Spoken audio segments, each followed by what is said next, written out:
Hi నమస్తే welcome to మారే media. నేను మీ కేవీఆర్. ఆంధ్రప్రదేశ్ మరొక కొన్ని గంటల్లో పోలింగ్కు రెడీ అవుతోంది.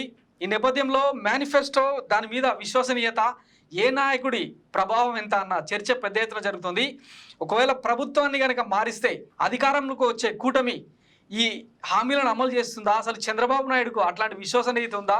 గతంలో ఆయన చేసిన పాలన ఎట్లాంటిది అన్న చర్చ పెద్ద ఎత్తున జరుగుతుంది. ఈ నేపథ్యంలో ఏ ఇద్దరు కలిసినా కూడా చంద్రబాబు గతంలో చేసిన మోసాలే తెర మీదకి వస్తున్నాయి.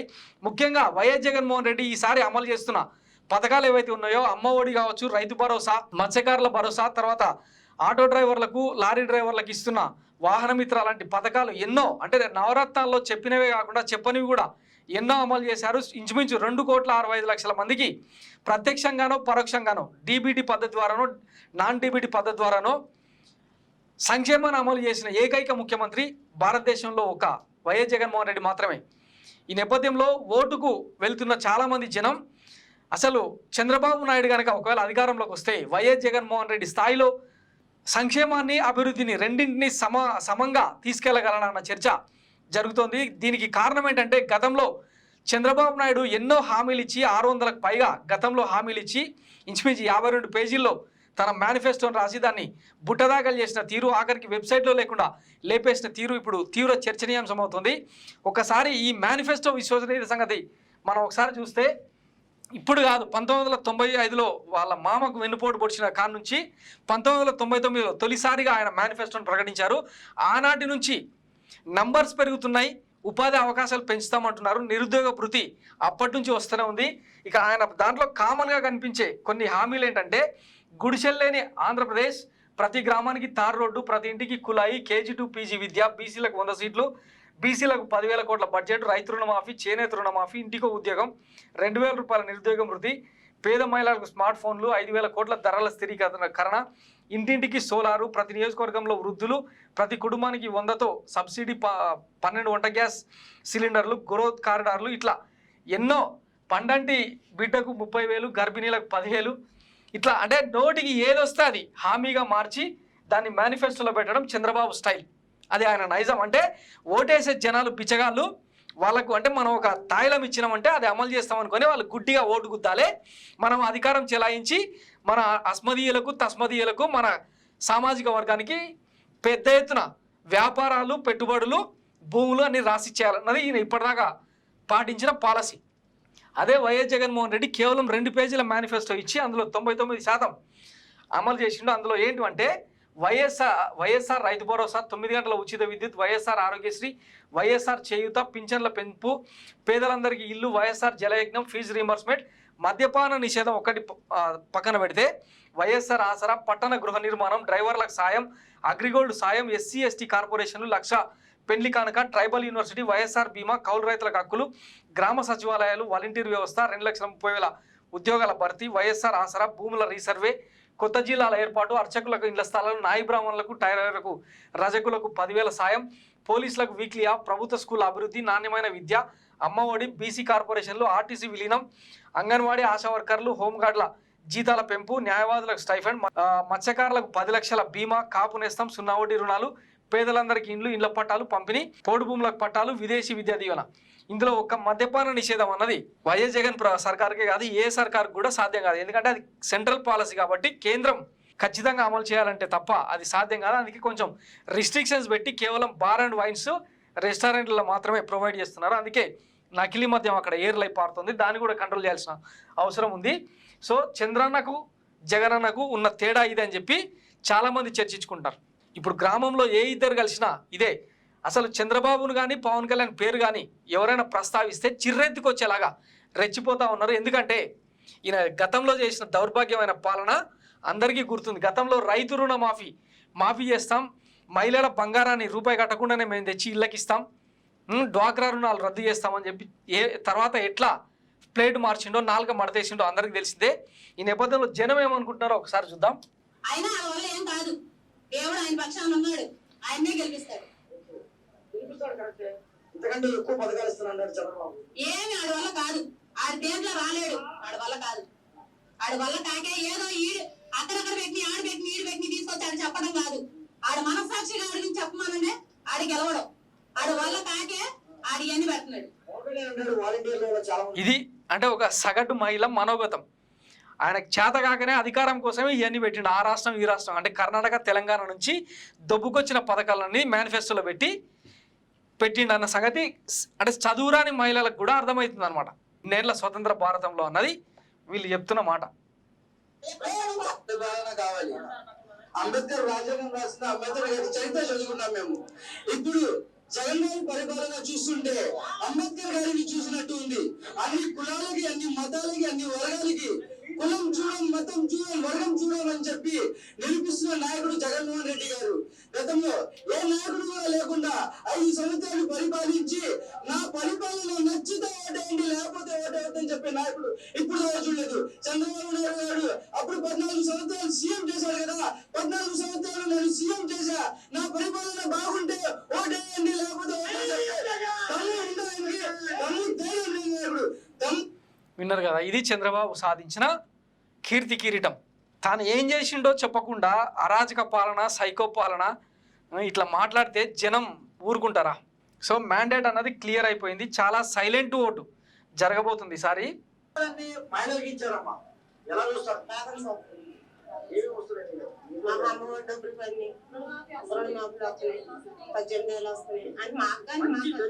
మంచిగా జరిగింది.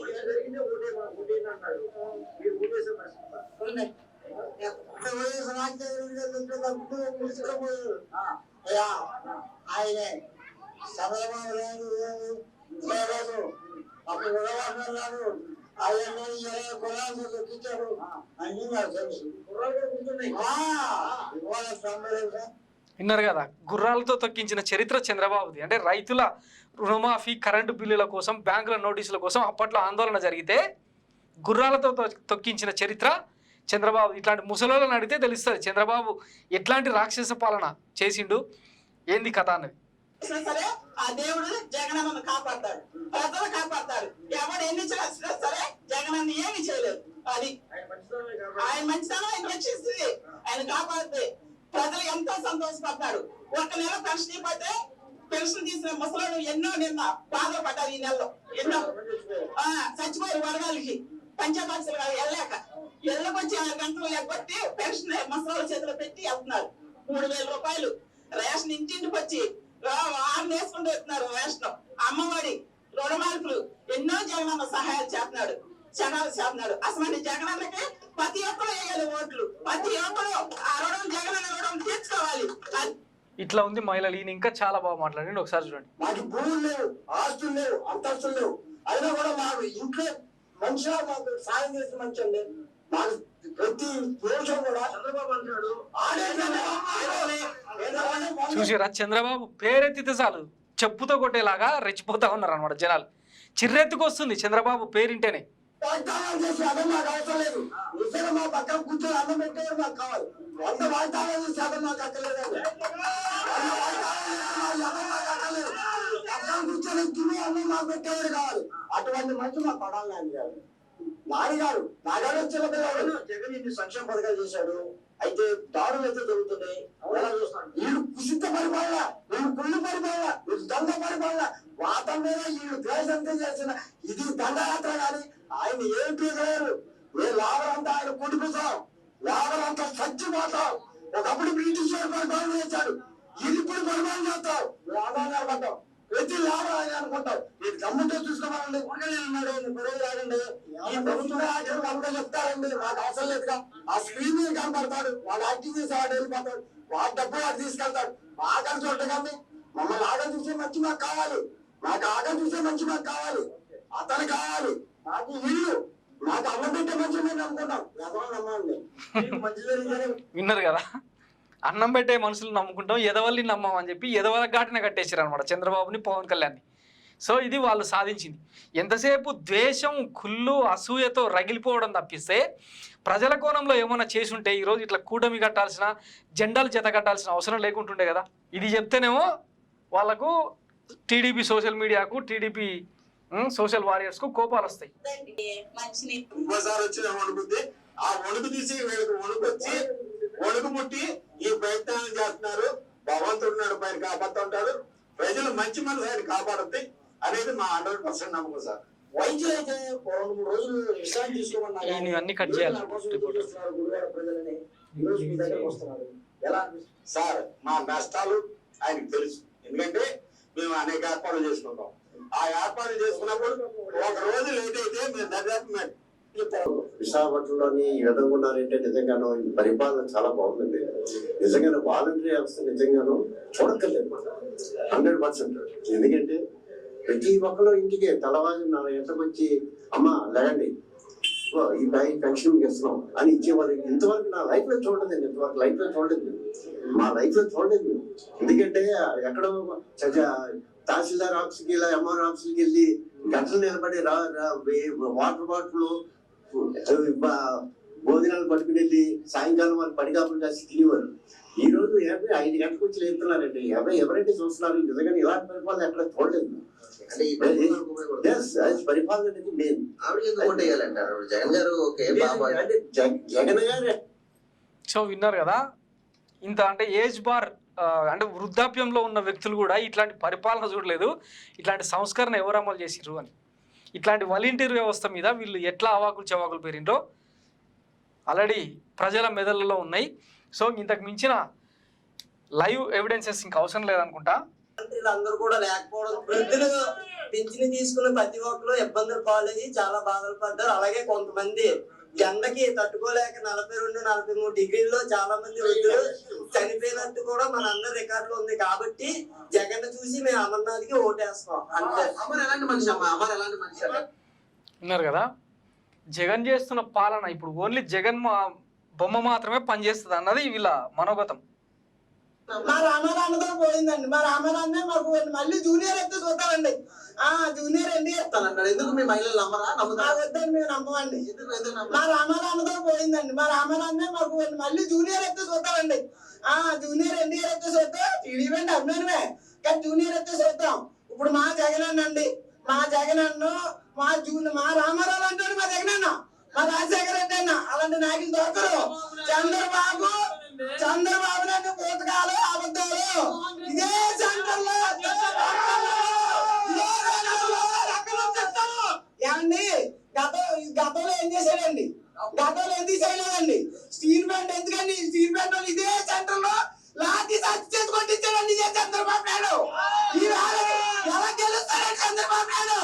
ఇవాళ స్టీల్ ప్లాంట్ కానీ ఏదైనా న్యాయం చెయ్యాలంటే మా జగన్ అన్నే చెయ్యాలండి. మా జగన్ చేస్తాడండి. మీ మహిళలందరూ కూడా ఉన్నా వితంతు మహిళలు, ఓల్డేజ్ మహిళలు చాలా ఇబ్బందులు పడుతున్నాం. జగన్ అన్న ఈవేళ సచివాలయాలు పెట్టి మా బతుకులు కరెక్ట్ చేసేయండి అన్న. ఇదివరక చంద్రబాబు నాయుడు మీటింగులు పెట్టి ఎందుకు ఆడవాళ్ళు ఇళ్లలో ఉండేవారు కాదు నాన్న, కోర్టు నిండిపోయేవారు నాన్న. ఇవాళ ఎవరు వెళ్ళట్లేదు నాన్న.